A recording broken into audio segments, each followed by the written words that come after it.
YouTube पर subscribe और Facebook पर फॉलो करने से पहले इन 10 बातों का ध्यान रखें। मैं चाहता हूं कि इसको बहुत पहले किसी अच्छे सो कॉल्ड खरे शिक्षा के प्रचारक ने इसको रख देना था या डाल देना था यूट्यूब पर। कोई नहीं, देर तो हो चुकी है, लेकिन मैं क्यों पीछे हटूं, मैं डाल दे रहा हूं और मैं इसमें खुद को भी रखूंगा। तो वो 10 बातें क्या है डैनियल भाई, मैं चाहता हूं कि आप ये देखें। सबसे पहला, मैं चाहता हूं कि जिसको भी आप फॉलो करेंगे, जिसको भी आप सब्सक्राइब करेंगे, उसका पहली लिस्ट 10 में से पहली लिस्ट ये होगी कि आप उसकी सिद्धांत या डॉक्ट्रिन बाइबल अनुसार ही होनी चाहिए। आप इसकी कंफर्मेशन ले लें या पक्का कर लें। दूसरा, पूरी बाइबल को प्रचार करने वाला होना चाहिए। तीसरा, पेट का सेवक नहीं होना चाहिए। चौथा, सांसारिक सेवक नहीं होना चाहिए, ब्रैकेट में आत्मिक कितना है जांचो। पांचवा, उसको बाइबल का ज्ञान ब्रैकेट में नॉलेज इंग्लिश में कितना है जांचो। छठवां, उसका व्यक्तिगत जीवन पर्सनल लाइफ कैसा है जांचो। सातवां, चर्च इंग्लिश में लिखा हो चर्च बैकअप है या नहीं देखना होगा। आठवां, क्या उसकी प्रीचिंग में क्राइस्ट मिशन दिखता है। मैं एक एक करके आऊंगा। संदर्भ में प्रचार करता है या नहीं देखना होगा। और आखिरी, वो आपको अपनी तरफ खींच रहा है या यीशु की तरफ जांचना होगा। तो मैं एक एक करके फिर आपको जल्दी से बता देता हूं कि सबसे पहले बहुत ध्यान दीजिएगा, जिस किसी को भी, वो चाहे किसी भी शहर देश कहीं का भी हो और कितना भी बड़ा तुरम खान हो, किसी भी लेवल का हो, इंग्लिश, हिंदी, मराठी, तेलुगु, तमिल, कन्नड़ा, किसी भी लैंग्वेज में, मैं सबकी बात कर रहा हूं। आपको पहली चीज चेक करनी है और वह यह है कि उसकी डॉक्ट्रिन कैसी है, बाइबल डॉक्ट्रिन जिसको कहते हैं, सिद्धांत। वो चाहे पवित्र आत्मा का हो, वो चाहे बैप्टिज्म का हो, जितनी टॉपिक मैं आपको बता चुका स्क्रीन के ऊपर पीछे, उन सभी को लेकर, खास करके अन्य भाषा, स्पीकिंग इन टंग्स। आप जानते हैं ना कि स्पीकिंग इन टंग्स को लेकर मैं परमेश्वर का धन्यवाद देता हूं कि सबसे पहले तो बहुत लोग उसमें से बाहर आ गए, नंबर 1। दूसरा, जो अभी भी फंसे हैं ना, आपको पता है आजकल मुझे क्या सुनने मिल रहा है, वो कह रहे हैं कि डैनियल भाई हम आपकी बातों से सहमत है, एक तरफा वाला। कौन सा वाला? कि जो डुप्लीकेट बात करते हैं, किसी की नकल करके कॉपी पेस्ट करते हैं। जैसे कि एक व्यक्ति है, नाम तो मैं पहले ले चुका हूं, लेकिन अभी जब उसका टॉपिक निकलेगा तो नाम मैं जरूर लूंगा। वो कहता है कि अन्य भाषा अगर कोई दूसरा बात कर रहा है तो तुम उसकी कॉपी कर रहे हो तो तुम गलत हो। फिर वो भी सिखा रहे हैं, जो कि कई प्रचारक उल्टा सीधा सिखा चुके, अब उसको ठीक कर रहे हैं। और मुझे इस बात का एहसास हो रहा है कि चेंजेस आ रहे हैं। वो कह रहे हैं कि जिसके पास में, पहले क्या कहते थे कि जिसके पास में गिफ्ट नहीं है उसके पास में पवित्र आत्मा नहीं है, लेकिन अभी क्या कह रहे हैं कि नहीं नहीं वो गलत है। अब जिसके पास में गिफ्ट हो अन्य भाषा का या ना हो, लेकिन उसके पास पवित्र आत्मा जरूर है और वो पक्का उद्धार पाया है और वो बंदा स्वर्ग जाएगा। लेकिन पहले ऐसा नहीं सिखाते थे। अब ये चेंजेस कब से आया, आप समझ रहे होंगे चेंजेस कब से आया।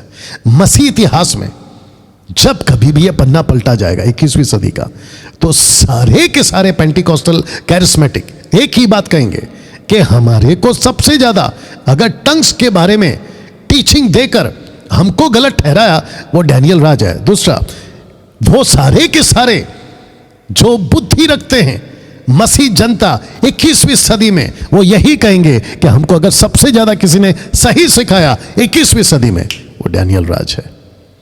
You understand? और ये बेंचमार्क मैं तैयार कर रहा हूं आप लोगों के लिए। तो जिसके चलते आप जिसको भी सुनो, सबसे पहला चेक करो। मैंने एक वीडियो बनाई थी, मैंने कहा था कि जो भी बंदा मिरेकल्स करता है, प्रोफेसी करता है, दुष्ट आत्मा निकालता है, XYZ, लेकिन वो जिब्रिश बोलता है। जिब्रिश से क्या मतलब है डैनियल भाई आपका?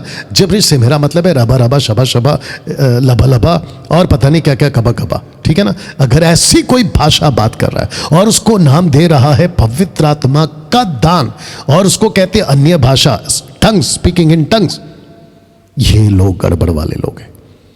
इनको कभी सब्सक्राइब नहीं करना।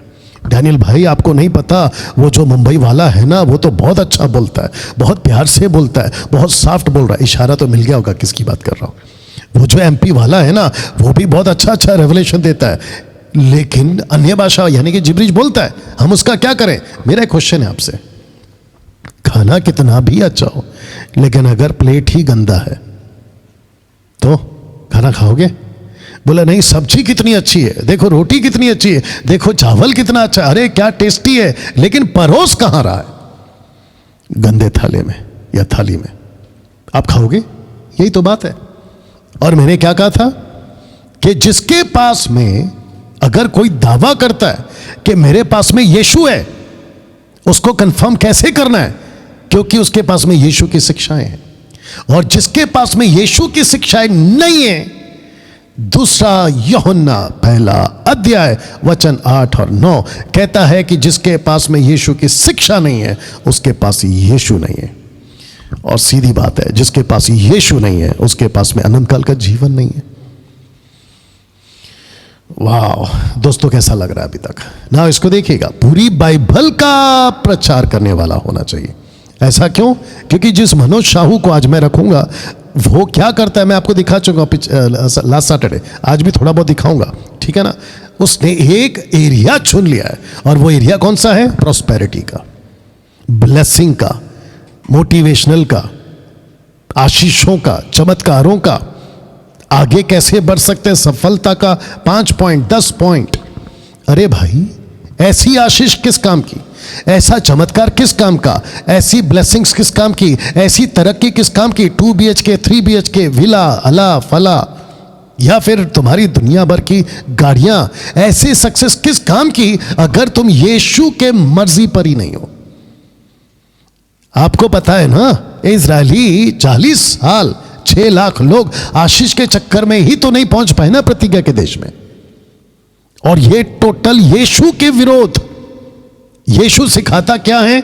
उसके टोटल अपोजिट में सिखा रहे हैं कि ब्लेसिंग ब्लेसिंग ब्लेसिंग। यीशु कहता है श्रापित या हाय अंत के दिनों में जो धनवान होना चाहते हैं। और यीशु के कितने चेले, पौलुस, पतरस, ये बातों को सिखा चुके हैं। पौलुस तो बिल्कुल साफ कहता है, पहला तिमोथी 6वां अध्याय वचन 10 से आगे, वो कहता है कि जितना है उतने में संतुष्ट हो। ये लोग क्या सिखाते हैं? कन्फेस करो, प्रॉस्पेरिटी आएगी, कन्फेस करो, ब्लेसिंग आएगी, कन्फेस करो, कन्फेस करो। ये कौन सी किताब से आई है? Secret book. वो लेडी है ना जो है विदेश में, उसकी किताबों से ये कॉपी करके सिखाते हैं।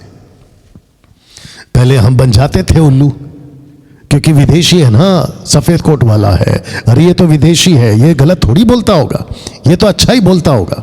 उसके चक्कर में हम फंस जाते थे। लेकिन प्रेज गॉड, मुझ जैसे 10% प्रचारकों के लिए जो अब खड़े हो गए हैं, अब जो खड़े हो गए हैं ना।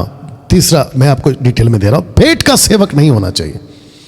पेट का सेवक, आज माइकल को रखूंगा, सैमुअल माइकल को, वो अपने मुंह से कबूल कर रहा है, यस मैं यूट्यूब से पैसे कमाता हूं, यूट्यूब से पैसे कमाता हूं। तो कंटेन क्या हिसाब से जाएगा? पब्लिक को खुश करो। कंटेन किस हिसाब से जाएगा? जिससे पब्लिक खुश होती है। डैनियल राज क्या है? पब्लिक खुश हो या ना हो, प्रचार ऐसा करो जैसा यीशु, जिसके लिए यीशु खुश हो।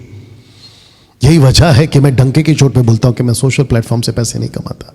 पेट के सेवक से मतलब क्या है डैनियल भाई? जो आपको प्रचार तो करते हैं, लेकिन नीचे सोशल प्लेटफॉर्म पे उनका अकाउंट डिटेल नीचे जाते रहता है, स्क्रॉल होते रहता है, और फिर QR कोड ये ऊपर से दे देते हैं। मुझे ताज्जुब है, जिसका कम से कम 1-1.5 लाख का चर्च है, उसकी फोटो रखूंगा आज। वो कहता है वायरस के टाइम पे, कोरोना वायरस के टाइम पे कहता है कि जिसने 2-3 साल तक, क्योंकि वायरस चल रहा था ना, जिसने ऑफरिंग नहीं दिया या 10th नहीं दिया, दशमांश, वो सब इकट्ठा करके रखो और आपको लेकर आना है चर्च में। इससे आपकी आशीष चली जाएगी। क्या मूर्खता का स्टेटमेंट है, आप सोच के देखिए। इसको कहते हैं पेट के सेवक। इसके ऊपर पौलुस ने खूब डांट लगाई है। इन लोगों को ताड़ लो, मार्क देम इंग्लिश में कहता है, और इनसे दूर रहो। ये पेट के सेवक हैं। और पतरस बिलाम का जिक्र करता है, आ बोल गधी का, और वो कहता है कि कैसे बिलाम पैसे के चक्कर में, आप इस बात को जानते हैं, आवाज चेक करते रहना, बिलाम का जिक्र करता है। You understand? चौथा, संसारिक सेवक नहीं होना चाहिए। ब्रैकेट में आत्मिक कितना है जांचो। संसारिक से मेरा मतलब है कि एक पैर प्रभु में, एक पैर संसार में, एक पैर प्रभु में, दूसरा पैर राजनीतिक में, एक पैर प्रभु में और दूसरा संसारिक आदतों में। भले सिगरेट पी सकते हैं, दारू पी सकते हैं, थिएटर जा सकते हैं, संसारिक म्यूजिक सुन सकते हैं, गाने सुन सकते हैं। इन सब को जांचना होगा। इनकी बाइबल स्टडी वो रखूंगा अभी मैं, उसको बाइबल का ज्ञान ब्रैकेट में नॉलेज कितना है जांचो, उसकी स्टडी कैसी है जांचो। मैं डंके की चोट पे पूछो, जो भी पूछना है प्रोग्राम कर चुका हूं। क्यों? क्योंकि मैं नहीं कहता कि मैं परफेक्ट हूं, लेकिन मैं ये बोलकर चुप भी तो नहीं बैठ सकता ना, मुझे पहुंचना है ना। यही तो पतरस कहता है, माफ करना पौलुस कहता है कि जब तक तुम्हें मसीह का रूप ना बन जाए, मैं जचा किसी पीड़ाई सहता हूं। उसकी ऊंचाई, उसकी गहराई, उसकी लंबाई चौड़ाई, हमको वहां तक पहुंचना, यही तो कहता है वो पौलुस। वक्त के हिसाब से तुम्हें गुरु हो जाना चाहिए। मैं तो कहता हूं कि आप लोग बाइबल को पढ़ो, एक चैप्टर पढ़ते हो, 2 चैप्टर पढ़ते हो, आपकी क्वांटिटी कम से कम 30 से 40 चैप्टर की होनी चाहिए, या 30 से 40 चैप्टर की होनी चाहिए। छठवां, उसका व्यक्तिगत जीवन, पर्सनल लाइफ कैसा है वो जांचो, वो कैसे जीता है, उसकी व्यक्तिगत जीवन कैसी है, हर क्षेत्र में उसको जांचो। दूसरे शब्दों में उसके बारे में लोग क्या कहते हैं, व्यक्तिगत जीवन के बारे में उसको जांचो। 7वां, चर्च बैकअप है या नहीं वो देखना होगा, चर्च बैकअप है या नहीं वो देखना होगा, क्योंकि बिना चर्च के कोई भी पास्टर नहीं बन सकता। सैमुअल माइकल, आज उसकी रखूंगा वीडियो, कहता है मैं तो पास्टर नहीं हूं। जब तू पास्टर नहीं है और ना ही लीडर है, ना ही बाइबल टीचर है, अब उसका सुनाऊंगा तो आपको भी पता चलेगा। और मैं जब उसकी वीडियो देख रहा था तो मेरे को हंसी छूट गई। एक लड़ी ने फोन किया था, बोला माइकल तुम पास्टर हो? वो कहता है हाँ। तो यहां पे ये झूठ है, रखूंगा उसको, उसकी तो बात करेंगे, लेकिन बिना चर्च के या बिना चर्च बैकअप के आप पास्टर नहीं बन सकते।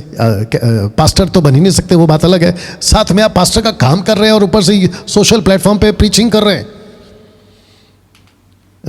मैंने ये नहीं कहा कि पास्टर बने बगैर प्रीचिंग नहीं कर सकते, लेकिन आप जो दावा करते हैं वो तो जरा चेक करना चाहिए ना।